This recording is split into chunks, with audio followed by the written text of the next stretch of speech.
हाँ तो लो मैं फिर से आ गया।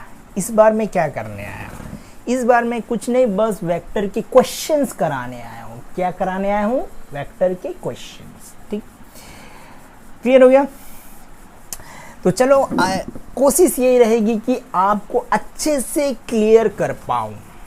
ठीक है, जो भी क्वेश्चंस करेंगे अच्छे से उसको समझ करके ही करेंगे। क्लियर हो गया? तो चलो स्टार्ट करते हैं। ठीक है, तो क्वेश्चन हमारा रहेगा वेक्टर से, वेक्टर टॉपिक के ऊपर क्वेश्चन करेंगे। ठीक है, तो पहला क्वेश्चन बोल रहा है find the vector A B. Question क्या है? Find the vector A B. हमें क्या करना है? ए बी वेक्टर को निकालना है। और बोल रहा है एंड इट्स मैग्नीट्यूड। ठीक है, उसके मैग्नीट्यूड को भी निकालना है। फिर क्या बोल रहा है? If it has initial point, if it has initial point, उसका एक इनिशियल पॉइंट दे रखा है। ठीक है, और वो है 1, 2, -1। ठीक है, और उसका जो फाइनल पॉइंट है क्या है? फाइनल पॉइंट जो b है उसका जो कोऑर्डिनेट है वो कितना दे रखा है? 3, 2, 2। क्लियर हो गया? ये मेरा क्वेश्चन दिया हुआ। ठीक है, एक बार अच्छे से देख लेते हैं। ठीक है, फिर से एक बार क्वेश्चन क्या बोल रहा? Find the vector A B. हमको ए बी वेक्टर को निकालना है, ये तो मुझे क्लियर है। फिर क्या बोल रहा है? एंड इट्स मैग्नीट्यूड, उसके मैग्नीट्यूड को भी मुझे निकालना है, ये भी क्लियर हो गया। If it has it initial point, उसका एक इनिशियल पॉइंट दे रखा है, मतलब उसका एक स्टार्टिंग पॉइंट दे रखा है और उसका एक फाइनल पॉइंट दे रखा है। क्लियर हो गया? क्लियर हो गया? तो जब भी इस तरह से इसका इनिशियल और इसका फाइनल, जिसका ए और बी पॉइंट 2 दे रखा है, तो इसका इनिशियल कोऑर्डिनेट ले लेते हैं x1, y1, z1, x2, y2, z2। Clear हो गया? तो ये मेरा इनिशियल पॉइंट है, ये मेरा फाइनल पॉइंट है। क्लियर हो गया? तो अगर मुझे इस ए बी वेक्टर को निकालना है, क्या करना है? इस ए बी वेक्टर को निकालना है, तो हम कैसे निकालेंगे? कैसे निकालेंगे? कुछ नहीं करना है, केवल फाइनल पॉइंट से इनिशियल पॉइंट को माइनस करना है। क्या करना है? माइनस करना है। जैसे कि ए बी वेक्टर हमको फाइंड करना है, तो क्या करेंगे? x2 minus x1 I cap plus y2 minus y1 J cap, z2 minus z1 K cap. बस मुझे बस इतना ही करना है। क्लियर हो गया? क्लियर हो गया? तो बस अब क्या करेंगे? इसके जो कोऑर्डिनेट्स है इसको यहाँ पे रख देंगे। तो ये मेरा x1 है, ये मेरा y1 है, ये मेरा z1 है, ये मेरा x2 है, ये मेरा y2 है, ये मेरा z2 है। क्लियर हो गया? तो A B vector is equal to x2 minus x1, मतलब 3 माइनस 1। क्या है? 3 minus 1 I cap plus 2 minus 2 J cap plus 2 plus 1 K cap. 2 plus 1 K cap. यहाँ प्लस क्यों हुआ? क्योंकि यहाँ पर माइनस है। ठीक है, माइनस माइनस प्लस हो जाएगा। ठीक है, तो A B vector is equal to 2 I cap plus 0 J cap plus 3 K cap. ठीक है, तो ये मेरा क्या आ गया? ए बी वेक्टर आ गया। तो इसको 2 I cap plus 3 K cap भी हम लोग क्या कर सकते हैं? लिख सकते हैं। क्लियर हो गया? तो इसका जल्दी से हम लोग क्या करते हैं? इसका मैग्नीट्यूड को निकाल लेते हैं। तो मैग्नीट्यूड कैसे निकलेगा? √2 का स्क्वायर प्लस 3 का स्क्वायर कितना होगा? 4 + 9 इज इक्वल टू √13। कितना होगा? 4 + 9 रूट क्या हो जाएगा? 13 मेरा इसका मैग्नीट्यूड आ जाएगा। क्लियर हो गया? तो काफ़ी सिंपल था, इजी था। क्लियर हो गया? चलो अब क्या करते हैं ना, अगला क्वेश्चन देखते हैं कि अगला क्वेश्चन क्या बोल रहा है। ठीक है, इजी इजी है, कुछ नहीं है। ठीक है, बेसिक्स क्वेश्चन है ये सब। अगला क्वेश्चन बोल रहा है फाइंड यूनिट वेक्टर। क्वेश्चन है फाइंड करना है यूनिट वेक्टर को। किस वेक्टर को? यूनिट वेक्टर को। Find unit vector. ठीक है, पैरेलल टू, क्या लिखा है? पैरेलल टू द रिजल्टेंट, किसका पैरेलल है? रिजल्टेंट के पैरेलल है। ठीक है, ऑफ द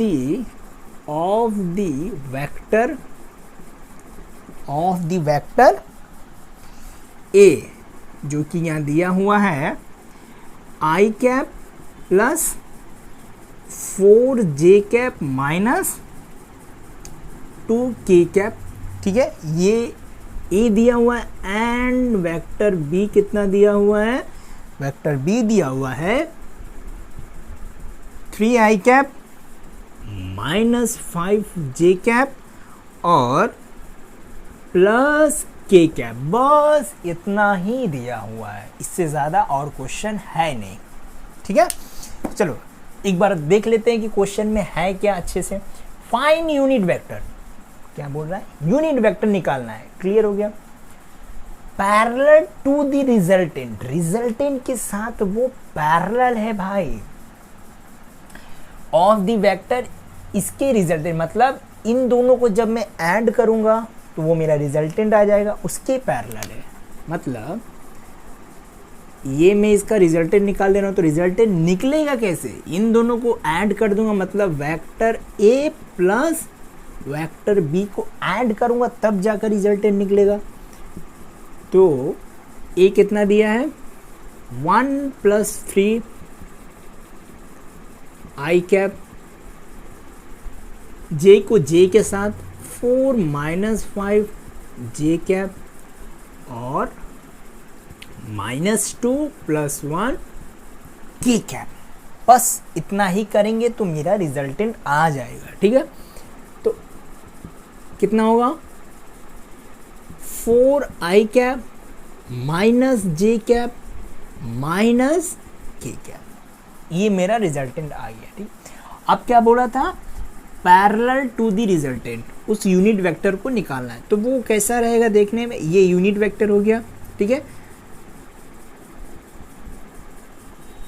बस मुझे इसी को कैलकुलेट करना है, मतलब ये यूनिट वेक्टर निकालना है। ये वो यूनिट वेक्टर है जो कि रिजल्टेंट के साथ पैरेलल है। किसके साथ पैरेलल है? रिजल्टेंट के साथ पैरेलल है। अगर मान लो कि क्वेश्चन बोलता है यूनिट वेक्टर निकालो जो कि ए के साथ पैरेलल है, तो उसको हम लोग कैसे करते? ए यूनिट वेक्टर निकालते, मतलब इसका यूनिट वेक्टर निकालते। ठीक है, वेक्टर ए का यूनिट वेक्टर,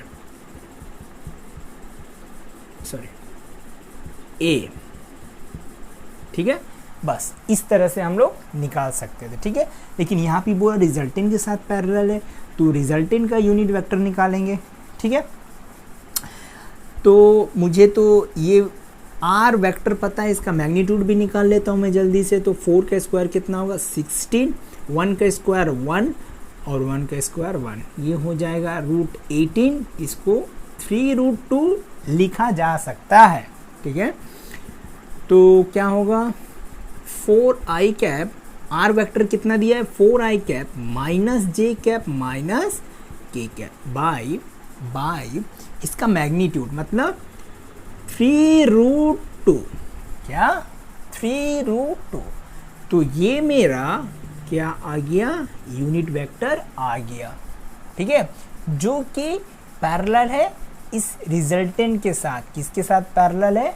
रिजल्टेंट के साथ। क्लियर हो गया? चलो इसी बात पे अगले क्वेश्चन पे देखते हैं कि अगला क्वेश्चन क्या बोल रहा है। क्लियर हो गया?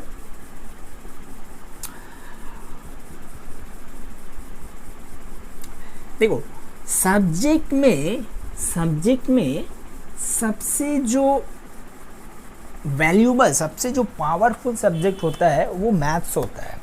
क्लियर हो गया? उसके बाद फिजिक्स, उसके बाद केमिस्ट्री, उसके बाद बायो, उसके बाद बाकी जितने सारे वो सब्जेक्ट रहते हैं। लेकिन सबसे जो पावरफुल जो गॉडफादर बोल सकते हैं वो है आपका मैथ्स, उसके बाद फिजिक्स आता है। क्लियर हो गया?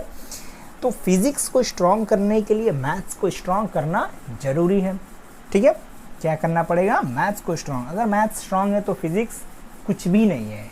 ठीक है, बस इसमें क्या है, फिजिक्स को समझना पड़ता है और काम इसमें किसका करना पड़ता है? मैथ्स का। क्लियर हो गया? तो एक तरफ से ये समझ सकते हैं कि फिजिक्स जो है मैथ्स फादर है, फिजिक्स क्या है? उसका बेटा है। ठीक है, बाप बेटे का रिश्ता आप समझ सकते हैं। क्लियर हो गया? चलो अगला क्वेश्चन क्या बोल रहा है देख लेते हैं। अगला क्वेश्चन बोल रहा है a vector x, a vector x, एक वेक्टर x दिया हुआ व्हेन एडेड, क्या बोल रहा है?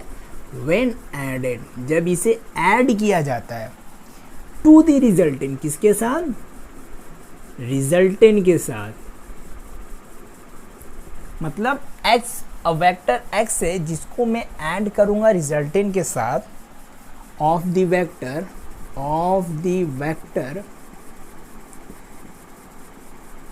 इन दोनों के रिजल्टेंट के साथ। मतलब a वेक्टर मतलब 3i cap -5j cap plus 7k cap, और एंड वेक्टर b दिया हुआ है, वेक्टर b दिया हुआ है 2i cap plus 4j cap -3k cap.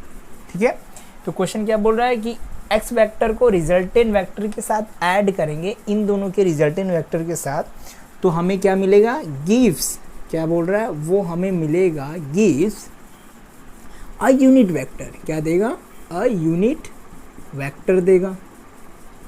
क्या देगा? एक यूनिट वेक्टर देगा। ठीक है, अलोंग टू, किसके अलोंग रहेगा? वाई एक्सिस के अलोंग रहेगा। किसके अलोंग? वाई एक्सिस के अलोंग। तो क्वेश्चन बोल रहा है find the vector x, vector x. हमको इस वेक्टर एक्स को फाइंड करना है। किसको फाइंड करना है? वेक्टर एक्स को फाइंड करना है। ठीक है, इसका कैप कहाँ गिर गया जनाब? अरे कहाँ गए आप? ये कहाँ गया? अरे बाबा, ठीक है चलो बाद में खोजते हैं। क्वेश्चन देख लेते हैं। क्वेश्चन क्या बोल रहा है? अ वेक्टर एक्स, ये एक वेक्टर एक्स है। ठीक है, वेक्टर एक्स है when added to the resultant, जब उसको हम लोग रिजल्टेंट के साथ ऐड करेंगे ऑफ ए वेक्टर, इन दोनों के रिजल्टेंट के साथ। ठीक है, इन दोनों को ऐड करूंगा तो उससे एक रिजल्टेंट निकलेगा। ठीक है, मतलब इसको इसके साथ ऐड करूंगा, मतलब 3 + 2 i cap plus -5 + 4 j cap plus 7 - 3 k cap. ठीक है, तो जैसे मैं इसको ऐड करूंगा तो मेरा एक रिजल्टेंट निकल करके आएगा। क्या निकल करके आएगा? रिजल्टेंट। ठीक है, रिजल्टेंट निकल गया। तो अब इस रिजल्टेंट के साथ इस वेक्टर x को ऐड करूंगा तो मुझे क्या मिलेगा? Gives a unit vector. क्या देगा? Gives a unit vector. हमें एक यूनिट वेक्टर मिलेगा जो कि y एक्सिस के अलोंग रहेगा। किसके अलोंग रहेगा? y एक्सिस के अलोंग। मतलब y एक्सिस का मतलब j कैप मिलेगा हमको। क्या मिलेगा? एक यूनिट वेक्टर मिलेगा जो कि y एक्सिस मतलब j कैप मिलेगा। ठीक है, तो हमें x निकालना है, तो इसको इस तरह से हम लिख सकते हैं। क्लियर हो गया? तो x vector is equal to j cap -5i cap plus j cap -4 k cap. क्या? -4 k कैप। ठीक है, तो x vector is equal to कितना हो जाएगा? 2j cap -5i cap -4 k cap. Clear हो गया? तो ये वो वेक्टर है, क्या है? ये वो वेक्टर है जब इसको मैं रिजल्टेंट के साथ ऐड करूंगा तो मुझे यूनिट वेक्टर देखने को मिलेगा जो कि वाई एक्सिस के अलोंग रहेगा। किसके अलोंग रहेगा? वाई एक्सिस के अलोंग रहेगा। क्लियर हो गया? तो बस यही हमें निकालना था, जो मैंने यहाँ निकाल दिया। क्लियर हो गया? हाँ,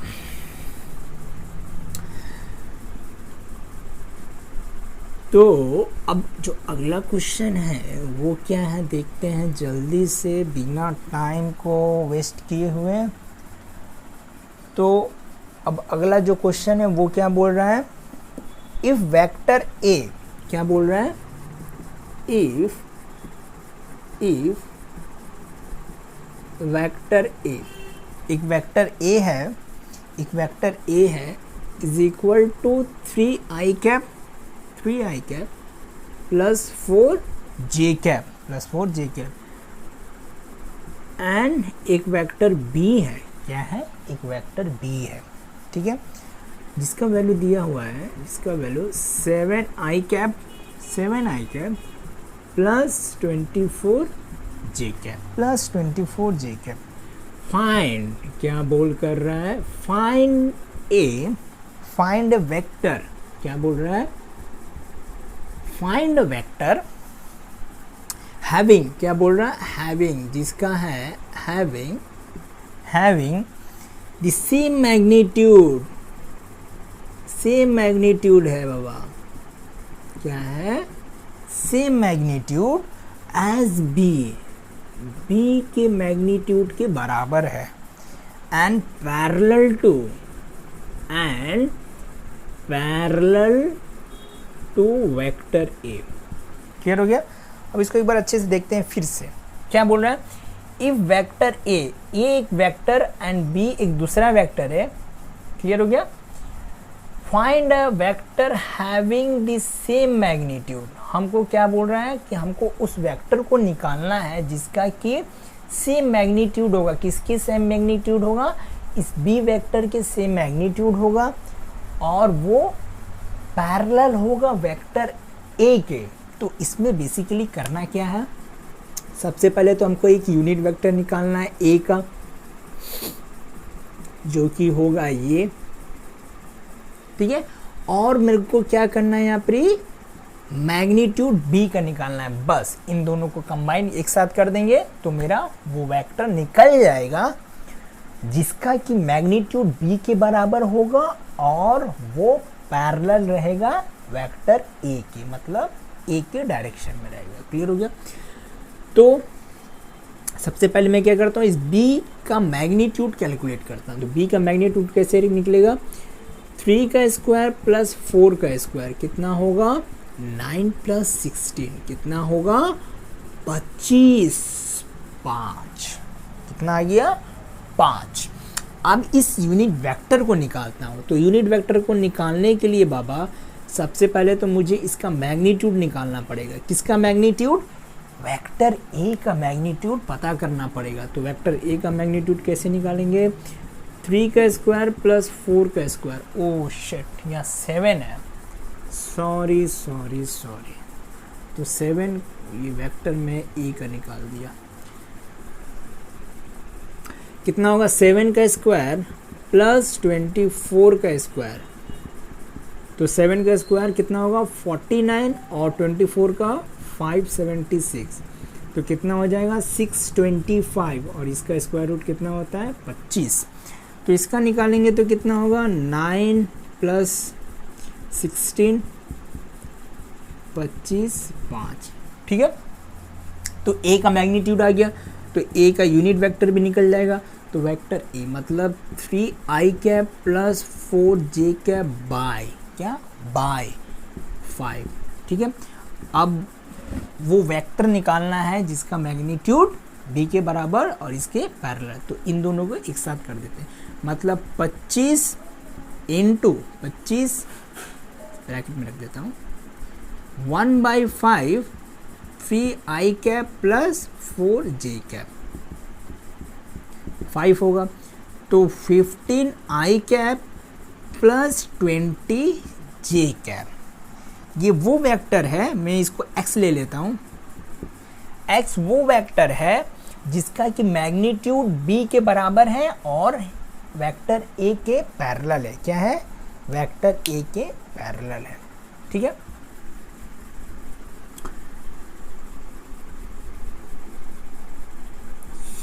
अब क्या करते हैं, अगले क्वेश्चन पे चलते हैं कि देखते हैं अगला क्वेश्चन क्या बोल रहा है। ठीक है, अगले क्वेश्चन पे चलते हैं। तो अगला क्वेश्चन क्या बोल रहा है?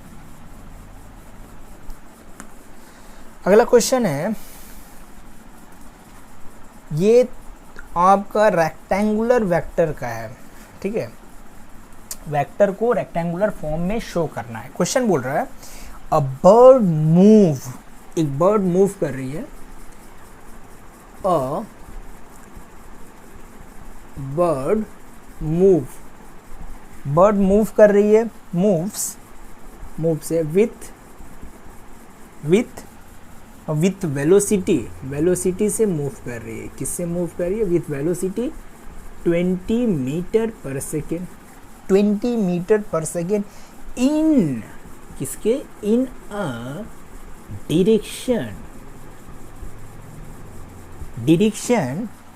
Direction making an angle. क्या? मेकिंग एन एंगल, एक एंगल बना रही है। N angle 60 degree of 60 degree with the eastern line. किसके साथ? विद द ईस्टर्न लाइन के साथ, ईस्टर्न लाइन के साथ एक एंगल क्रिएट हो रहा है। ठीक है, एंड 60 डिग्री, फिर बोल रही है एंड 60 डिग्री बन रहा है विथ वर्टिकल अपवर्ड। किसके साथ? विथ वर्टिकल अपवर्ड के साथ। ठीक है, अपवर्ड के साथ भी एक एंगल बना जिसका वैल्यू है 60 डिग्री। अब क्वेश्चन बोल रहा है रिप्रेजेंट करना है, रिप्रेजेंट करना है द वेलोसिटी। इसको वेलोसिटी को represent the velocity vector in triangular form. किसमें? सॉरी, रेक्टेंगुलर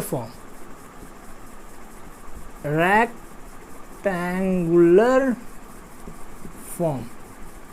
ठीक है, हमको इसको रेक्टेंगुलर फॉर्म में रिप्रेजेंट करना है। क्लियर हो गया? अब एक बार देखते हैं क्वेश्चन अच्छे से। A bird moves with a velocity 20 metre per second. 20 metre per second से कोई एक बर्ड उड़ रही है, आसमान में उड़ रही है। In a direction making an angle 60 degree, मतलब एक 60 डिग्री एंगल बन रहा है। किसके साथ बन रहा है? विद द ईस्टर्न के साथ, मतलब इस डायरेक्शन के साथ एक एंगल क्रिएट हो रहा है। जैसे कि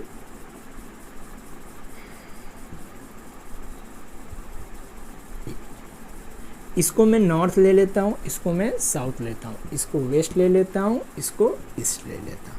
ठीक है, और एक वर्टिकली अपवर्ड है जिसको मैं z डायरेक्शन, ये x एक्सिस में ले लेता हूँ और नॉर्थ को y एक्सिस ले लेता हूँ। क्लियर हो गया? क्लियर हो गया?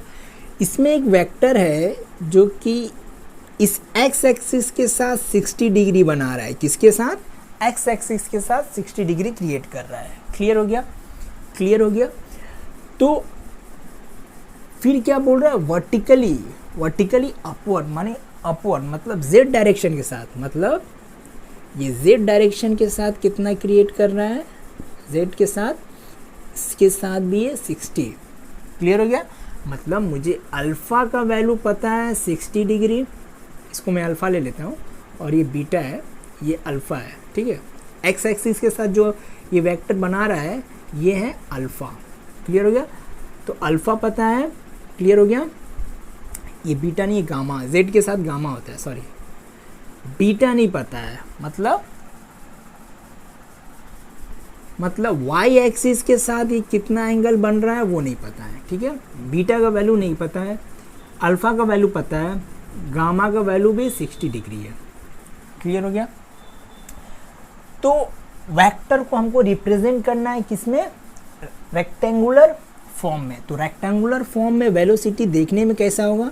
कुछ ऐसा होगा, v cos alpha i cap, v cos beta J cap plus V cos gamma K cap. ये मेरा रेक्टेंगुलर फॉर्म में वेलोसिटी आ गया, ठीक है। तो हमको अल्फा पता है, गामा पता है, ठीक है। बीटा का वैल्यू नहीं पता है, तो सबसे पहले मैं क्या करता हूँ, बीटा का वैल्यू निकाल लेता हूँ। तो बीटा का वैल्यू निकालने के लिए मैं alpha cos square alpha plus cos square beta plus cos square gamma is equal to 1 होता है, ये होता है, ठीक है। तो cos square alpha, cos 60 degree का वैल्यू 1/2 का स्क्वायर, ये तो नहीं पता कॉस स्क्वायर बीटा, तो इसको ऐसे ही रहने देते, कॉस स्क्वायर बीटा। कॉस 60 का मतलब ये भी हो जाएगा 1/2 का whole square is equal to 1। Clear हो गया। तो 1/2 बोलने से 1/4 plus cos square beta plus 1/4 is equal to 1। Clear हो गया। इसको मैं रब करके तो कितना हो जाएगा, 2/4 plus cos square beta is equal to 1, 1/2 plus cos square beta is equal to 1, cos square beta is equal to 1 minus 1/2 cos square beta is equal to 2 minus 1/2 that is 1/2। Clear हो गया। तो cos beta का value कितना हो जाएगा, 1/√2, ठीक है। तो इससे मुझे ये पता चल रहा है कि इसका जो वैल्यू है वो है 45। तो बीटा का वैल्यू कितना है, 45 डिग्री। कितना है, 45 डिग्री। बस मुझे इतना ही पता करना था। अब मैं इस वेलोसिटी को रेक्टेंगुलर फॉर्म में रिप्रेजेंट कर सकता हूँ। 20 क्या होता है, पहले मैं इसको लिख देता हूँ, V cos alpha I cap, V cos beta J cap, V cos gamma K cap. Clear हो गया। तो वेलोसिटी का वैल्यू कितना है, 20 मीटर पर सेकेंड, मतलब 20 इंटू 1/2 आई कैप प्लस 20 इंटू बीटा 45, मतलब 1/√2 जे कैप, 20 इंटू गामा 1/2 के कैप। तो इधर से ये 10 आ जाएगा, यहाँ पे कितना आएगा, 10 आई कैप प्लस, इसको मैं अगर सॉल्व करूँगा रैशनलाइज करते हुए तो ये आएगा 10√2 जे कैप प्लस 10 के कैप। तो ये आपका इस वेलोसिटी का रिप्रेजेंटेशन हो गया किस फॉर्म में, रेक्टेंगुलर फॉर्म में। किस फॉर्म में हो गया बाबा, रेक्टेंगुलर फॉर्म में। तो बस क्वेश्चन का यहाँ दी एंड होता है, ठीक है। क्लियर हो गया। तो देखो एक बार मैं फिर से रिवाइज करा देता हूँ कि इसमें मैंने किया क्या है, ठीक है। क्वेश्चन दिया था, a bird move with the velocity 20 metre per second से, ठीक है। बर्ड मूव कर रही है एक वेलोसिटी जिसका वैल्यू दिया हुआ है 20 metre per second in the direction making an angle of 60 degree, ठीक है। तो वो एक 60 डिग्री का एंगल बना रही है विद द ईस्टर्न लाइन से। तो ईस्टर्न लाइन को मैंने एक्स एक्सिस ले लिया। क्लियर हो गया। And 60 degree with the vertical upward से वो 60 डिग्री का एंगल क्रिएट कर रही थी। तो वर्टिकल को मैंने अपवर्ड को जेड एक्सिस ले लिया, ठीक है। क्लियर हो गया। तो इसका मतलब मुझे किसका वैल्यू पता था, कॉस अल्फा का वैल्यू पता था, जो कि मेरा बनता है एक्स एक्सिस से। क्लियर हो गया। और बीटा जो बनता है वाई एक्सिस से, उसका वैल्यू मुझे नहीं पता था, इसका वैल्यू मुझे पहले नहीं पता था। क्लियर हो गया। और जो गामा बनता है वो जेड एक्सिस से बनता है, जिसका वैल्यू 60 डिग्री पता था। क्लियर हुआ। इसको मैंने यूज़ करते हुए क्या किया, बीटा का वैल्यू मैंने यहाँ से फाइंड आउट कर लिया। किसका वैल्यू फाइंड आउट किया, बीटा का वैल्यू फाइंड आउट किया। क्लियर हो गया। तो जैसे ही बीटा का वैल्यू यहाँ फाइंड आउट किया तो उसके बाद मैंने इस फॉर्म में, ये रेक्टेंगुलर फॉर्म है वेलोसिटी का, तो बस यहाँ पर मैंने वैल्यू को पुट आउट करते हुए, वैल्यू रखते हुए पूरे चीज़ को मैंने सॉल्व कर दिया। क्लियर हो गया। तो बस मैंने इतना ही किया और ज़्यादा कुछ भी नहीं किया। बस ज़्यादा बकवास हो गई है। अब इसको मैं रब आउट कर देता हूं।